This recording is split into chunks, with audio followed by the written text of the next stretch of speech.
Maine has become the second US state to rule that Donald Trump cannot run for president there. The decision then made by the state's top official, Shauna Bellows, ahead of presidential elections that are scheduled for 2024. Bellows says Trump's actions in the run-up to the 2021 US Capitol riots was behind the decision. Maine joins Colorado in barring Trump from the ballot. Trump's legal team saying they're set to appeal that decision. Let's get you the very latest on this. Fraser Jackson is standing by for us in Washington, D.C. Fraser, what more do we know about the decision that's been made by Maine, the US state of Maine, at this stage? Yes, well, Maine is poised to remove Donald Trump from the ballot for the Republican primary election in 2024. That's under the 14th Amendment, Section 3, which says that insurrectionists should not hold public office. Donald Trump's campaign has already responded to this, saying we are witnessing in real time the attempted theft of an election and the disenfranchisement of the American voter.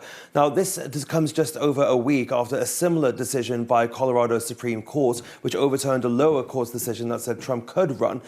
So as it stands, Trump will not be on the ballot in Colorado. There are also still a dozen such suits across the United States, but some efforts have been overturned. Recently, efforts in Michigan and also Minnesota were overturned, and that's important because they are both swing states in the elections. But also the same day that the Maine announcement was made, California also said that Donald Trump could stand on their state's ballot.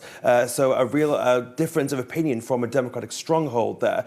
There is a difference between this Maine ruling and also Colorado's. The Maine's ruling came from the state's secretary, which means that this is not something which has gone through the legal process yet, which means that when Donald Trump appeals this, it will have to go through that legal route. So the first step will be to appeal this in the district courts in Maine, which will then go up to the state's Supreme Court, which will then ultimately head to the federal Supreme Court. And that's what everybody is waiting for, because the Supreme Court is now going to have to make a ruling as to whether they side with the state or side with Donald Trump, as to see whether Donald Trump can be on those ballots. And that will hold weight nationally, because the Supreme Court's ruling then will apply to all lawsuits which are made across the United States.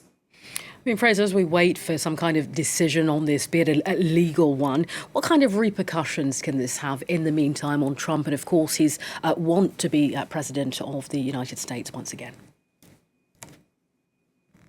Well, it's important to note that both these decisions from Maine and Colorado are still currently on hold. They are waiting the appeal from the Supreme Court. So as it stands right now, he will still be on the ballots. We're waiting for that Supreme Court ruling. It really is a toss-up as to which way this could go, because Donald Trump did put 3 of the Supreme Court justices on the bench during his tenure, but also the people on the Supreme Court are known to be constitutionalist originalists. So they really are normally people who will interpret the Constitution in its most pure form. So which way this goes remains to be seen. So far, the court has staved off any decisions, but now time really is running out. Both Maine and Colorado will have their primaries on the 3rd of March, which is nicknamed Super Tuesday. But obviously, a lot of work needs to be done before that Super Tuesday. There's ballots that need to be printed. They also need to be sent to voters who are going to be using postal votes, and also voters abroad. So there is a lot to be done in a very short amount of time.